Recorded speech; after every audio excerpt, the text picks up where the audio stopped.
again. And now I'm very happy to welcome home a star who, although she found fame and fortune in America, was born in London and is indeed the granddaughter of a distinguished politician who was a cabinet minister in a pre-war Labour government. But ironically, it is the words of Harold Macmillan that come to mind as far as her career is concerned. These days, she has never had it so good. Ladies and gentlemen, Miss Angela Lansbury.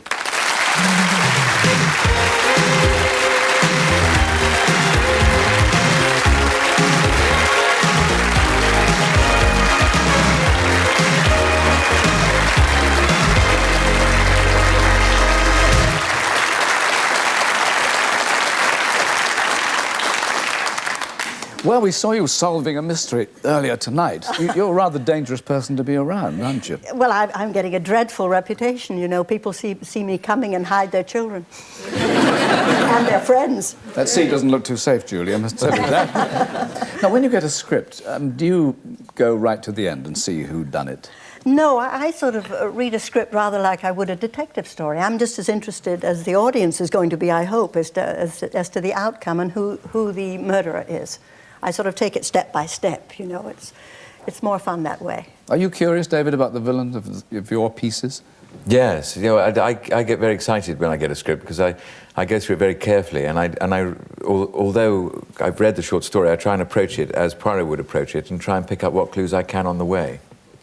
How many ways are there, in fact, to do somebody in? Well, how many ways, indeed, how many ways? They say that there are 5 plots, you know, that there are 5 whodunit plots, and they're simply reworked and reworked and reworked.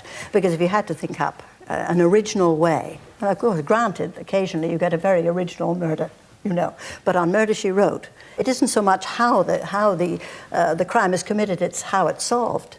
Yes. And by whom. Well, there's not much doubt about that one. Is there a favourite way that they go out? Well, as far as I can see, and we've done about 125 of these now, the mode of bumping the poor devil off is becoming more and more simple. And generally we end up with the old poker or hitting the head against the mantelpiece. It's very simple. And often I say, oh, but that wouldn't have killed her, for goodness sakes. I'm falling down all the time and I'm not dead, you know. Not the way you think I might be falling down. I mean, one does, you know, you do fall and you do hit your head, but you're not necessarily dead. But in our plots, you're dead. Because that allows the springboard to take off on solving the crime. I mentioned the fact you were born in London, and your grandfather was George Lansbury, this famous MP. Did you ever see him in action? Yes, I did. I was very young, but I went to many meetings when he was campaigning, and I saw him talk, for instance, in the Albert Hall. And that made an impression on me that remained with me to this very day. I'll never forget it. He had such an overpowering personality, an extraordinary ability to rally a crowd and to make an incredible speech. He had a wonderful voice and a great presence. And everybody adored him.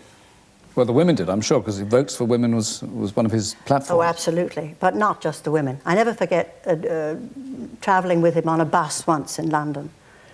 And he just stopped all the traffic. I mean, we were coming down Regent Street. I wasn't in a bus, I was in a car, that was the thing. And he waved to a bus driver. He always said, hello, brother, you know, everybody. Talked to everyone. And that stopped the traffic.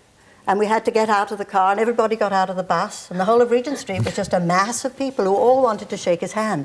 He had that kind of charismatic personality. Was he an ordinary sort of bloke?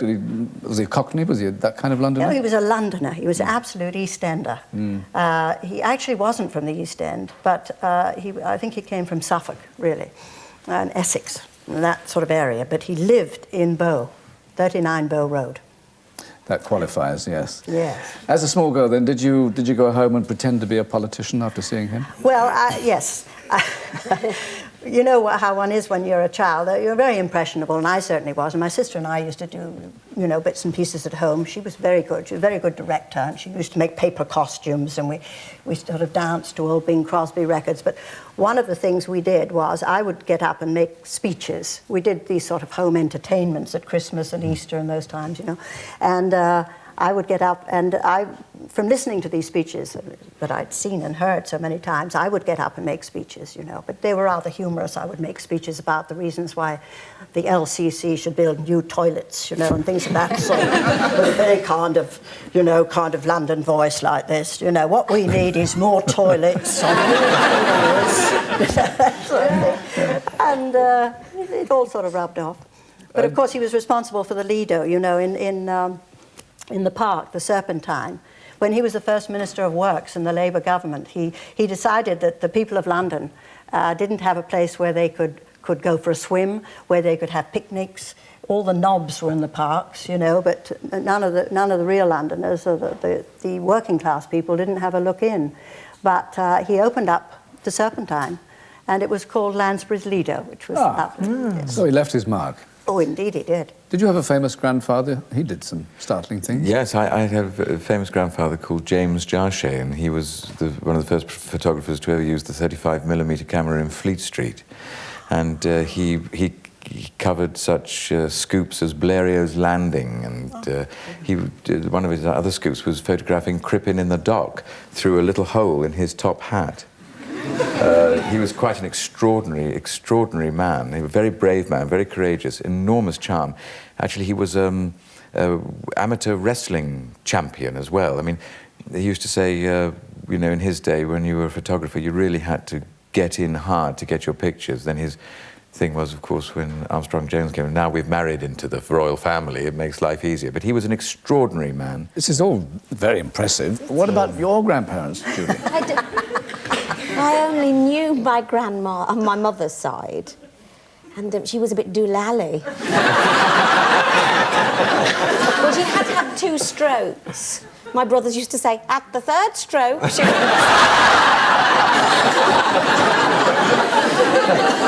Well, she's making us laugh even now, so she's done something. Yeah. Now, Angela, you moved to New York when you were 14, and not long after that, you decided to take to the stage. What did you do, first of all? What did I do? Oh, goodness. Well, I went to New York as an evacuee, you know, and I was awfully lucky. I got a scholarship to a good training school in New York, called a drama school, you know. And a friend of mine in drama school decided that I really wasn't just a straight actress, that really I could sing and, you know, move around a little bit. So he devised this act for me. And he really pushed me. He was a kind of a Mama Rose type of young man. And I didn't have any ambition to do this sort of thing, but I went along with it. He was one of those very insistent people. So he took this piece of material. It was called I Went to a Marvelous Party. It's by Noah Coward, you know. And he went to a marvelous party with Lunu and Nell. And into that piece of musical fabric, he built in all of the things that I could do. I could do takeoffs of Gracie Fields, you know, singing Walter. Walter, yes. Walter. And I did Wagnerian singers and all kinds of imitations and impressions, and utilised every little bit of minute talent I had in those days. But anyway, I got a job. So my first job, actually, was at the age of 16, pretending to be 19, in a place called the Samovar nightclub in Montreal. And I went up on the train, and I made my first $60 a week, and that was the beginning. Wow. Yes. Now, David, have you been tempted by Hollywood yet? I like going over there, but I like coming home. Have you worked in Hollywood, Julie? No. No. I've been there to promote things. But, and I must admit, first of all, I went to New York, and I loved New York. I thought it was wonderful. And then I went to LA, and I must admit, the first time I went there, I wasn't too keen on it, I must admit. But I'd been put in the Beverly Hills Hotel. It was so posh, you know, I hadn't got any money. And honestly, there was enough gold around the pool to revive the British economy. It was like... and I hadn't got any clothes to wear in the polo lounge. Once a nurse, always a nurse. That's right. But then, and it was such a strange place. It's like a great. I mean, there was no centre to it, and I couldn't drive, and you know everything. But then, when I like it better now, I know people there, and so. But I've never worked there. But it's a good place to work. You specialised almost in mothers. You were Lawrence Harvey's mother in The Manchurian Candidate. That was ludicrous because you were, 2 or 3 years older than him. And Warren Beatty's mother and Elvis Presley's mum as well. Were they naughty boys? I've been bummed to them all. Well, they're all different, you know. And they're all lovely lads. I must say that Elvis was really, he was an enchanting young man in the days when I knew him, because he'd just come out of the army after the Korean War, and his manners were beautiful. He was a typical young Southern gentleman. He really was. A revelation. With all of that swiveling around, he still had, you know, he was the essence of, really, just a delightful person. In fact, for years afterwards, he used to send me a Mother's Day card. I thought it was terribly nice of him. Sweet, yes. Women of, to use a phrase that you use, women of a certain age, seem to be taking over Hollywood these days, don't they? Well, yeah, we're not doing too badly, actually. You know? Yes, I can see that. And one of the sidelines, you've done a Jane Fonda type video. Oh, now that's a dirty word. I love Jane, but please don't call my tape a Jane Fonda type. Nobody will buy it. No, my tape is for the women who don't want to exercise.